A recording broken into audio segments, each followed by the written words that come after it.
Hello and welcome to NDTV 24/7. I'm Rohit Wellington. Let's begin with our top story. Indian women's hockey team has created history and lifted the spirits of the entire nation. For the first time ever, they have entered the Olympic semi-finals. In Rio, they made an Olympic return after 36 years, and in just 5 years, Rani Rampal's girls have raised hopes of a podium finish at the Olympics. They stunned the Hockeyroos with a lone goal and are set to meet Argentina next.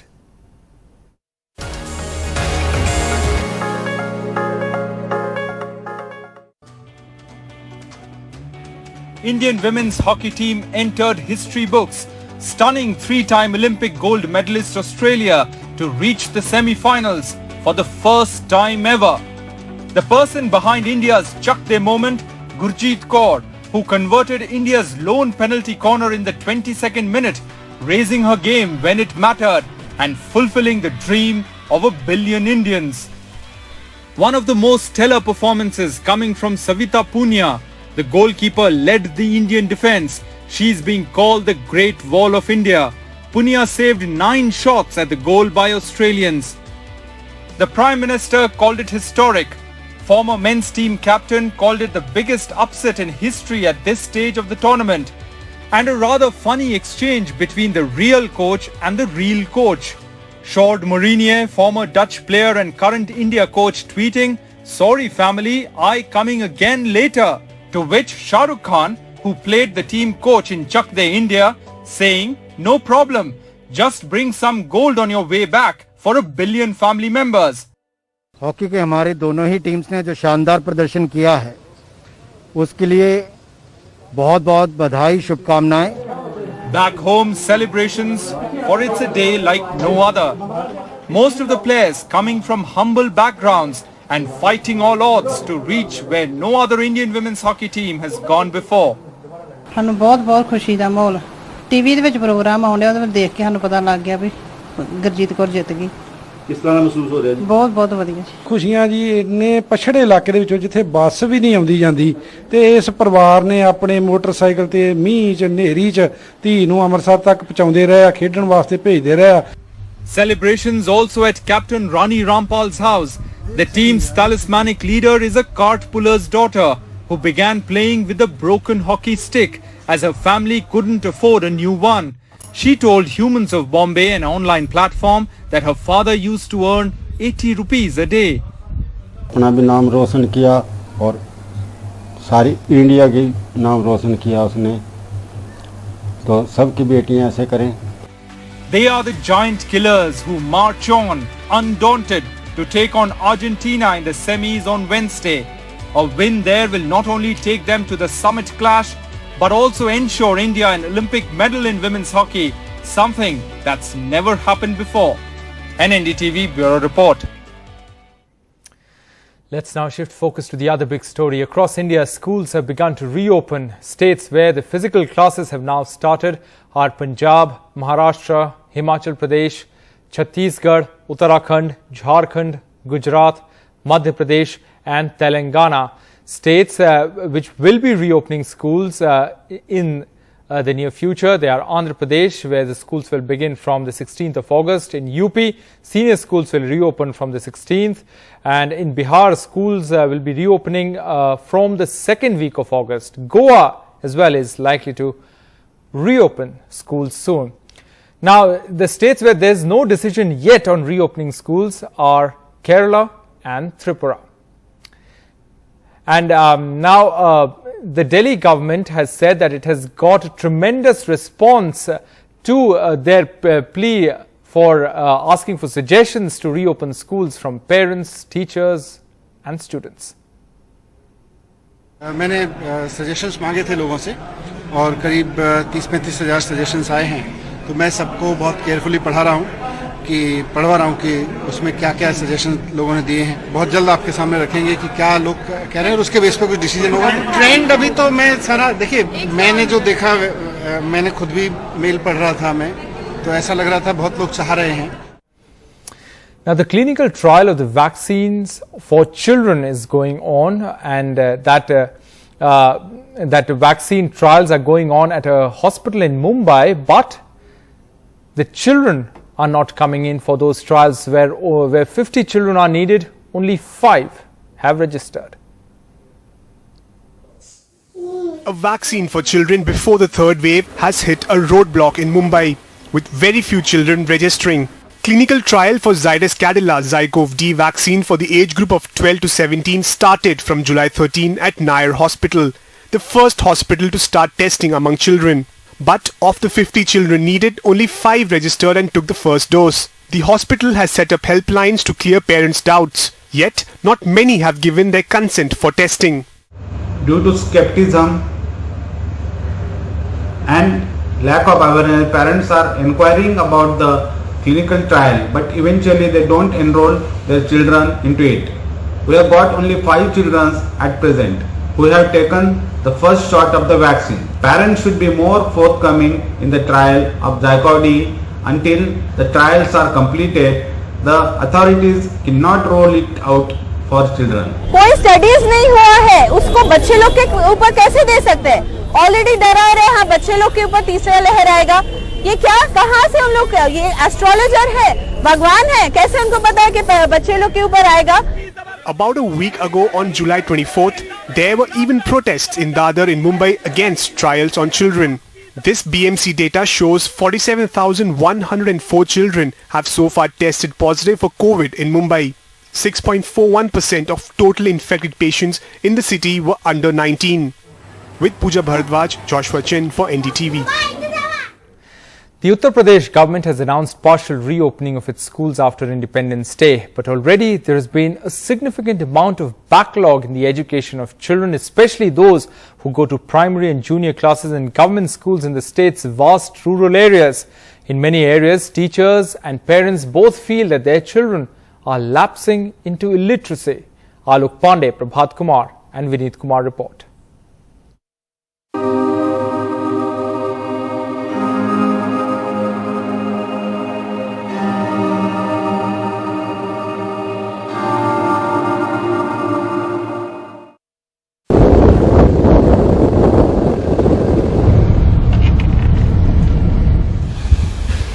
With UP schools shut for a major part of the last 16 months because of COVID, many school children, especially those who attend elementary classes at government-run schools in villages, may be lapsing into illiteracy.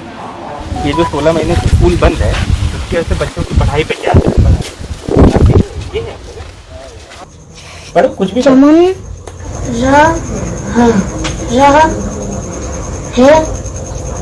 अच्छा चलो अगला पन्ना पलटो। ये गांधी जी पे आओ, ये पढ़ दो।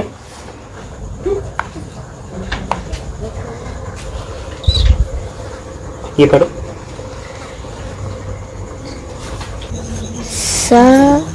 12-year-old Amit Kumar, the son of labourers, one of 8 children, was promoted from class 5 to class 6 recently at this UP government-run primary school in the Akbarpur Khurd village of eastern UP's Bahraich district, but can hardly read Hindi sentences from his class 5 textbook or even attempt elementary mathematics. 9 का लिख के दिखाओ।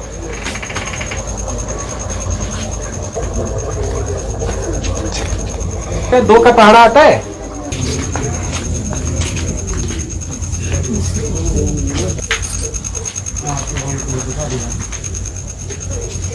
लिखना पढ़ना सीखे थे, जो इस वक्त ये छुट्टी में से भूल गए हैं। भूल गए? हाँ, लिखना पढ़ना तो याद था उनको कुछ। अच्छा। पढ़ रहे थे, फॉरवर्ड हो गए थे, स्कूल जाते थे रोज। ये लड़का कभी हर्जा नहीं करता था। अच्छा। हाँ, टहल रहे हैं इधर उधर। At the primary school just next to Amit's hut, Nisha Bharti and Diksha Gupta, assistant teachers who are in school every day but cannot teach because of COVID restrictions, say the UP government has alternate learning tools in place like e-pathshalas via WhatsApp, YouTube classes and even tutorials aired on Doordarshan.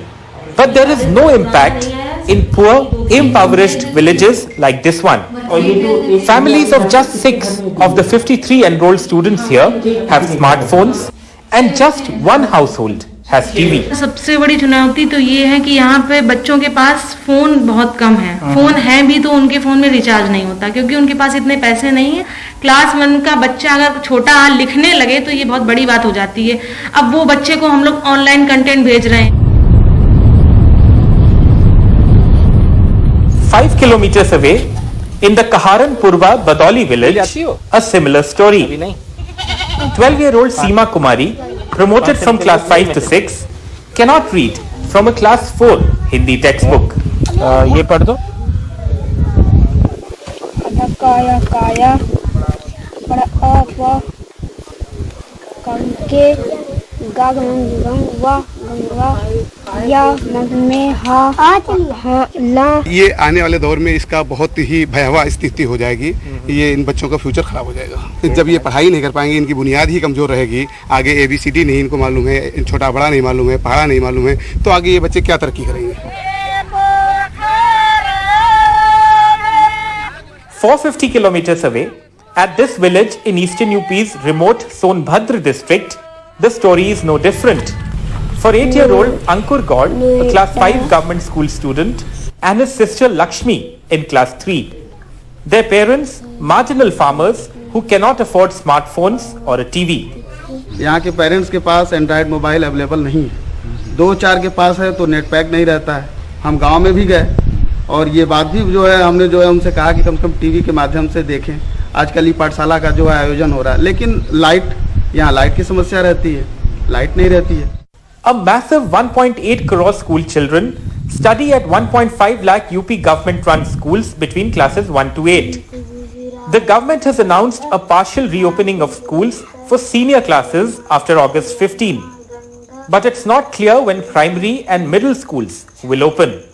Once these schools open up, everyone will keep their fingers crossed that both students and teachers can get an extended run inside these classrooms so that the glaring gaps in education in the last 2 years can be filled somewhat. With Prabhat Kumar, Salim Siddiqui and camera person Vineet Verma, this is Alok Pandey, NDTV. Now, as the government struggles to ramp up the production of COVID shots to meet its target of vaccinating all adults by the year end, the supply of Bharat Biotech's Covaxin has been slowed down because the first few batches at the company's newest facility in Bengaluru were not of the right quality. That's what a top government advisor has said.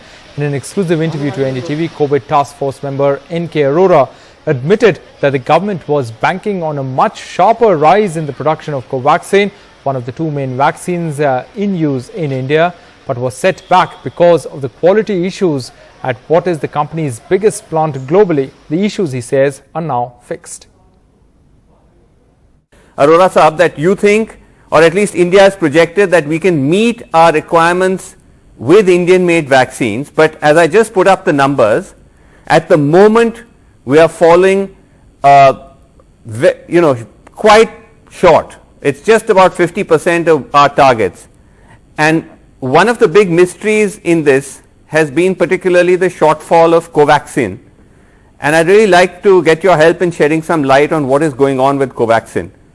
Because firstly, the projections for Covaxin are all over the place. Government has given 4 figures in one day from, an estimate of a monthly production from anywhere from 1 crore to 2.5 to 3, very confusing. Yeah. What's going on with Bharat Biotech and Covaxin? So we must understand that vaccine manufacturing is almost like rocket science as far as biomedical science is concerned. And there are a lot of uncertainties. And on screen what you are showing is absolutely correct, that we were expecting a much sharper rise in the production of Covaxin. We started a new facility in Bangalore. In addition, 3 public sector undertakings are also working together to work and augment the total output. Right. Ultimately, we are expecting anywhere between 10 to 12 crore doses from Bharat Biotech. No, but by when? Let me complete. So the Bangalore plant is one of the largest vaccine manufacturing plants globally. and but initial couple of batches did not pass the quality, the whatever issues. I mean, it did not pass it was not of the right quality. But the third or fourth batch has now come up, and which has moved forward. So we hope that in the next 4 weeks or 6 weeks, the vaccine production will really ramp up from Bharat Biotech, because we must understand that Serum and Bharat Biotech are our two major suppliers. Of course, they are our pillars. But what you're saying is very helpful, because there's been so much confusion about this. You're saying the big Bangalore plant of Bharat Biotech, which is supposed to be where the maximum there have been some issues with quality control, not fully up to satisfaction, and that's caused some delay. Yes. So they have now reported that they have started production. They are in the second batch, first batch which was clear for quality, and then now second batch. And now a very rapid ramping up of the manufacturing will go up. Now, rapid ramping up is... In the next few weeks, we will have an exponential increase in production from that side. That's what is expected. Okay, that's what I want to understand, because with all respect, we've been hearing this for a long time, that this month it will jump, this month it will jump. We're talking about a jump if you are expecting you need 30 crore doses a month to do a crore a day. At the moment we are only at about 14, 15.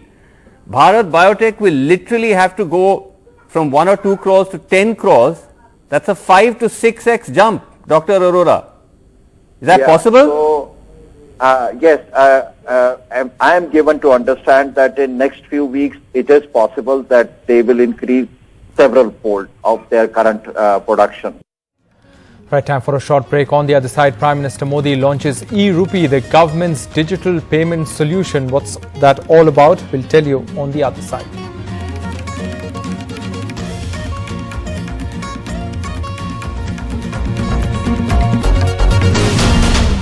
Welcome back. Prime Minister Modi on Monday launched e-Rupee, the government's digital payment solution.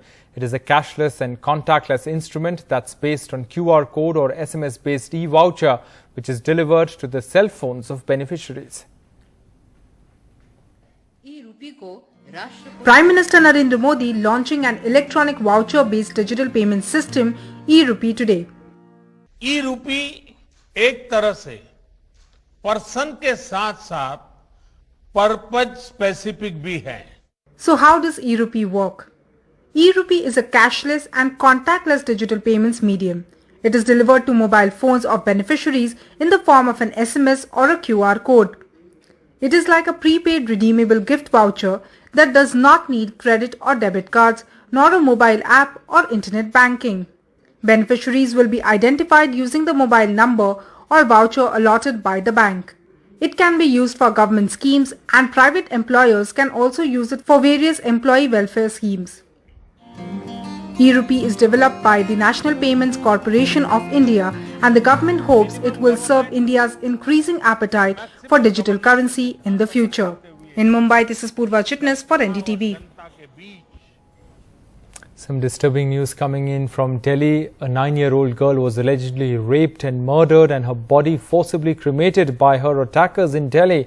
The police have detained a priest in the case along with 3 others, and investigations are on. Locals held a protest in the area demanding justice. The child from an economically backward family lived with her parents in the Delhi cantonment area close to the crematorium. She had gone to the crematorium last evening to fetch drinking water from the cooler, but never returned.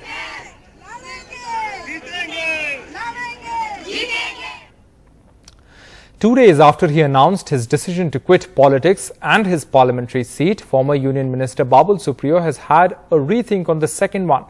The Bollywood singer turned politician on Monday said that he will continue to discharge his constitutional responsibility without being politically active. He is a 2-term MP from Asansol in West Bengal. Mr. Supriyo's recalibrated position emerged following his meeting with BJP chief JP Nadda on Monday. मेरा जो constitutional काम है, constitutional post as an MP जो है, वो काम मैं आसनसोल में करूंगा, लेकिन कोई भी राजनीतिक कार्यक्रम में कहीं पे भी आप मुझे देखेंगे नहीं। और राजनीति पूरी तरीके से राजनीति छोड़ने का जो मेरा निर्णय है, उस निर्णय से मैं अनफॉर्चुनेटली उससे मैं बैकआउट नहीं कर सकता।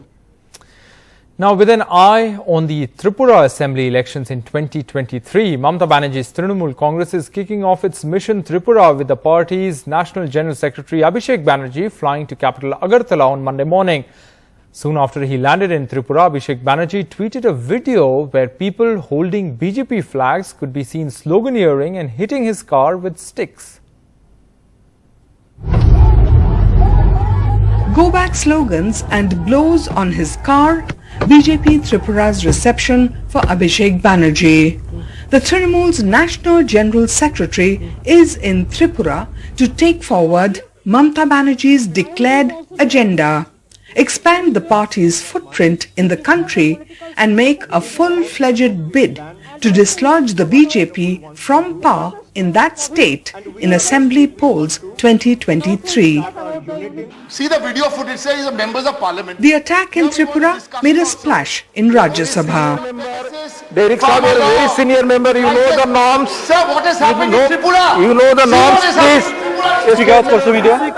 BJP's response, a 4-second video tweeted by Chief Minister Biplab Deb's officer on special duty, claiming Abhishek Banerjee's PSO attacked media persons.